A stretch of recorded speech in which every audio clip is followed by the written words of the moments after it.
Synchronisation audio clap. Oh, regardez, carrément la caméra s'est éteinte, elle s'est allumée. J'espère en tout cas les amis que vous allez bien. C'est Kibiki, votre bœuf préféré pour une nouvelle vidéo sans aucun contenu. Les amis, avant de commencer cette vidéo, petite annonce rapide, je vends quelques cartes. Voilà, j'ai quelques cartes de ma collection en double. Souvent j'essaie de me débarrasser d'un peu des doubles. Avec ma boîte à mystère, là j'ai une boîte avec plein de doubles. Ça je les donne en box break pour ceux qui sont là. Mais sinon voilà, je vends quelques cartes qui sont un peu plus rares, qui cotent un petit peu plus.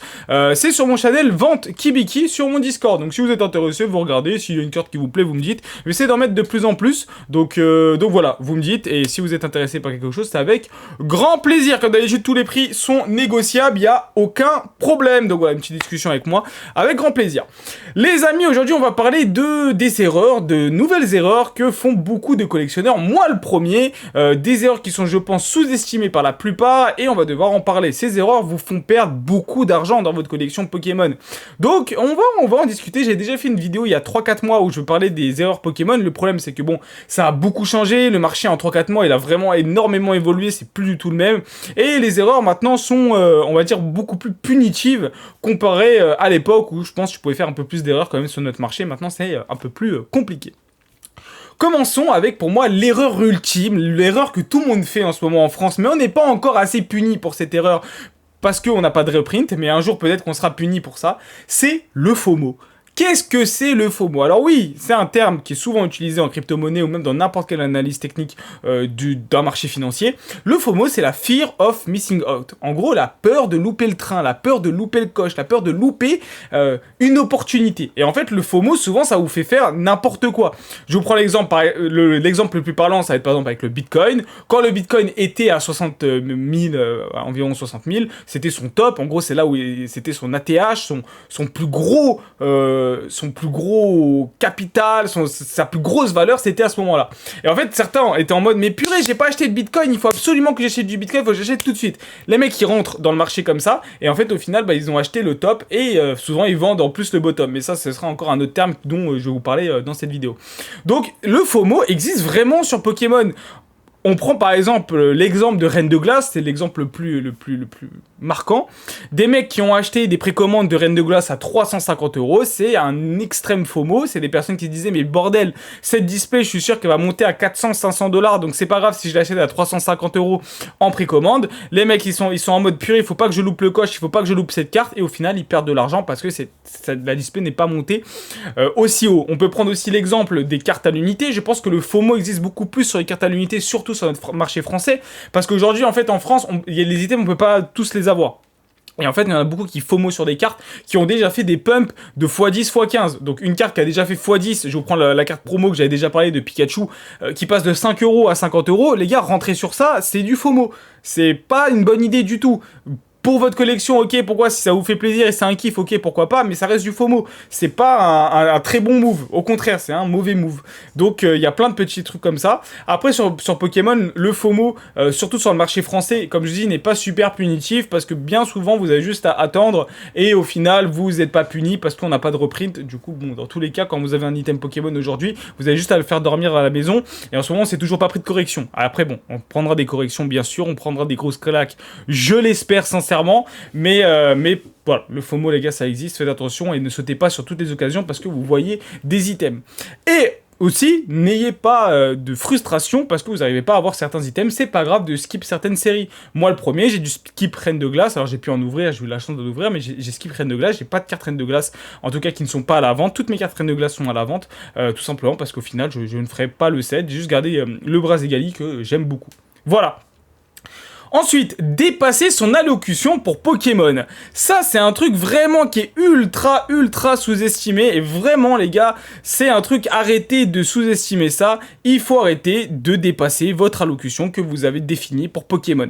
Par exemple, si vous avez défini de mettre 300 ou 400 € par mois, restez à 300-400 € par mois. Si vous avez décidé de mettre 50 ou 100 €, vous restez. Si c'est 5 €, vous restez. Il faut vraiment que vous soyez discipliné. Je vous conseille de faire des Excel, de calculer combien vous dépensez dans Pokémon, ça vous évitera de perdre beaucoup d'argent. Pokémon, ça coûte cher, et quand on pense qu'on a et quand on calcule pas son allocution, on fait n'importe quoi, on achète toutes les offres, et en plus ça nous fait pas travailler. Parce que quand on gère son budget, on est obligé d'aller chercher les meilleures affaires, on est obligé de se forcer d'aller chercher des cartes un petit peu moins chères, d'aller chercher la petite perle rare, que ce soit sur les groupes Facebook, sur mon Discord, sur un petit peu partout. En fait, on va vraiment aller chercher cette petite perle rare pour éviter de dépasser l'allocution qu'on a décidé de mettre dans Pokémon.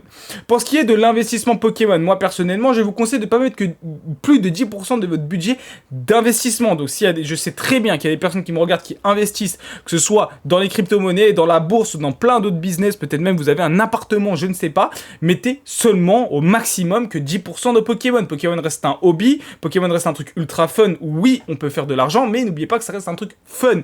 Donc, dans le côté fun, on peut mettre un peu d'investissement, mais surtout ne dépassez pas ça. Les gars, voilà, il faut aussi se rendre compte que tu ne viens pas devenir non plus millionnaire avec les cartes Pokémon, même si peut-être que t'en as qui sont devenus millionnaires, je sais pas. Mais voilà, restons un petit peu, voilà, prenez un petit peu de recul et arrêtez de dépasser l'argent que vous voulez mettre dans Pokémon. C'est pas bon, vraiment, vous allez faire beaucoup d'erreurs avec ça. Ensuite, un autre truc qu'on a parlé souvent sur cette chaîne YouTube, ouvrir les amis, c'est perdre de l'argent malheureusement. Et oui, ouvrir peut devenir rapidement une addiction. Et ça, c'est quelque chose que les gens ne comprennent pas. Les cartes Pokémon marchent exactement comme les gacha games. Moi, en plus, je viens des gacha games, donc c'est exactement pareil. On a un pourcentage de drop, on a un pourcentage d'avoir une des cartes, mais bien souvent, les gars, quand vous allez ouvrir une box, vous n'êtes jamais rentable. Et en plus, en français, c'est encore pire. Hein. Le français, c'est vraiment jamais rentable. Je crois la seule fois où ça l'était un tout petit peu, c'était sur Destinée Radieuse, où c'était pas rentable, mais c'était, voilà, on limitait la casse, ça allait au début de Destinée Radieuse, parce qu'il y en avait vraiment beaucoup en rayon. Moi, je m'en rappelle, je pouvais vraiment en trouver très facilement du Destinée Radieuse au tout début. Et après, c'est devenu n'importe quoi. Mais voilà, Destinée Radieuse, c'était cool, mais la majorité des sets, enfin, quand vous les ouvrez, vous êtes quasi jamais rentable. Évolution Céleste, au moment que ça va sortir, si vous avez un petit peu de chance, ça peut être un peu rentable. Mais en fait, c'est comme si vous grattez un ticket de casino et que vous tentez votre chance. Donc, n'oubliez jamais, l'achat de cartes à l'unité sera toujours moins cher que d'ouvrir. Oui, il y a le plaisir d'ouvrir. Oui, il y a des collectionneurs qui veulent absolument ouvrir tout ce qui... que leur collection soit uniquement les trucs qu'ils ouvrent. Les gars, c'est vous, c'est votre dos, mais vous perdez énormément d'argent en fait à faire ça. Et quand je vous dis énormément, je pense que vous vous rendez pas compte les sommes astronomiques que vous perdez à force d'ouvrir. Je pense même que vous perdez le plaisir. Donc de temps en temps, les gars, allez acheter des cartes à l'unité. Fixez-vous.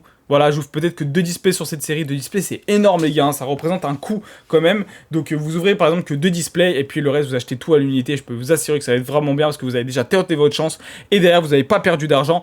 Donc, ça, c'est une erreur que moi aussi, le premier, je fais où des fois, je suis un peu en mode égo et je me dis, vas-y, je vais forcément l'avoir. Je prends l'exemple de la voix du maître où je suis à quasi presque 2000 € de ma poche d'ouvert. J'ai jamais vu la tête de ces 2 Dracofeu et ça fait super mal au porte-monnaie parce qu'on regarde la valeur totale de mes voix du maître. Je dois être à même pas 200 ou 400, même pas 400 €. Voilà, je suis même pas 400 € sur 2000 €. Ça fait vachement mal, surtout pour des cartes qui au final ne valent absolument rien.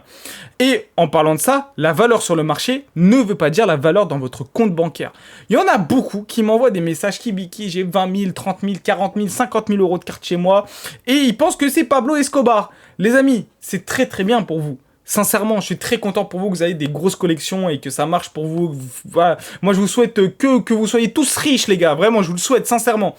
Mais la valeur de votre carte, c'est pas la valeur dans votre compte en banque, les refs.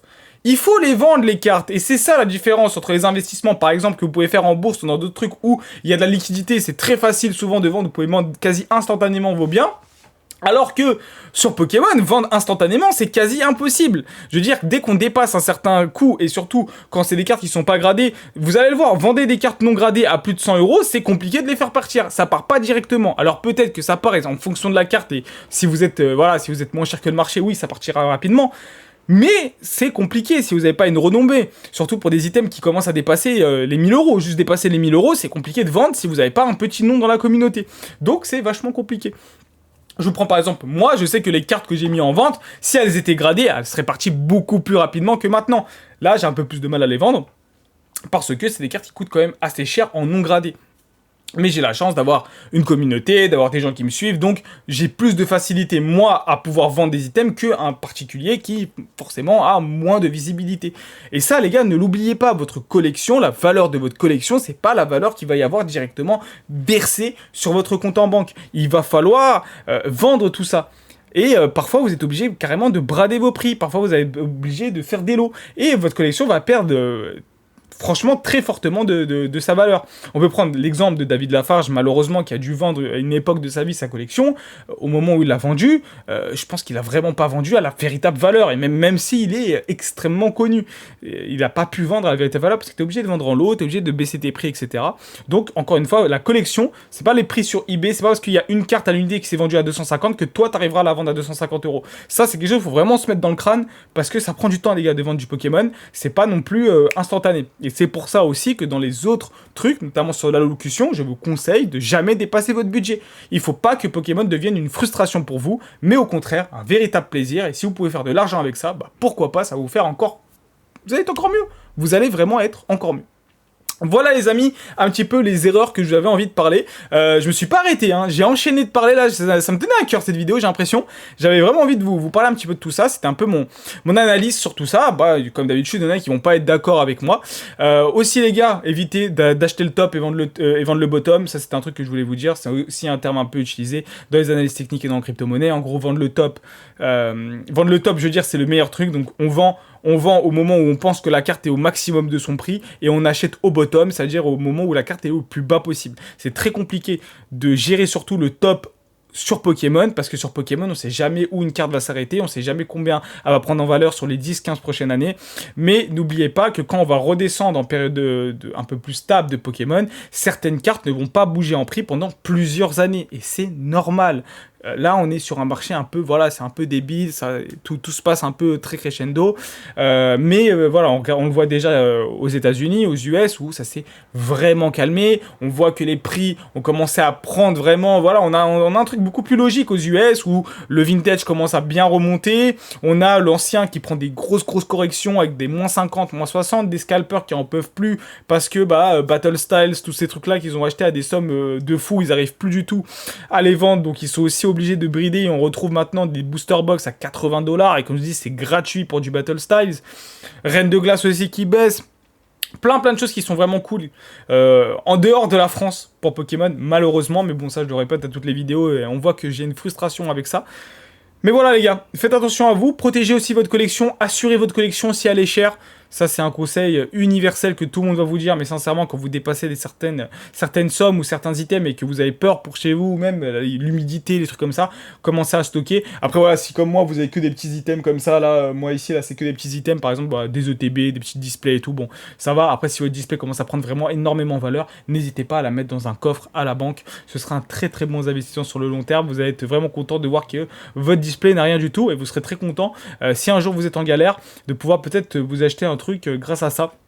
C'est aussi ça, je pense, la magie de Pokémon. C'est le fait que peut-être qu'un jour, je sais pas, moi je prends mon exemple, on est dans la merde, on a besoin de payer un truc, on a un souci, une catastrophe qui arrive dans notre vie, une voiture ou quoi, et voilà, peut-être que ta collection va te sauver, et je trouve ça beau. Voilà, moi c'est aussi pour ça que j'aime bien parler d'argent sur Pokémon, parce que je trouve qu'il y a ce côté un petit peu beau, quand on est passionné par le truc, on garde les trucs pendant longtemps, et peut-être qu'un jour, tu vois, cette collection peut te sauver d'un petit pépin, tu vois. Et si vous avez des anecdotes sur ça, ça m'intéresserait. Ça serait vachement cool. Voilà les amis, bref, j'ai parlé pendant longtemps, j'étais passionné aujourd'hui. Vous ne trouvez pas? Non, j'étais passionné aujourd'hui. Franchement, j'ai bien aimé faire cette vidéo. Bon, voilà. Ouais. C'était Kiki, mangez bien, dormez bien, mais surtout, restez fans de Pokémon, et puis prenez soin de nous. Bisous tout le monde!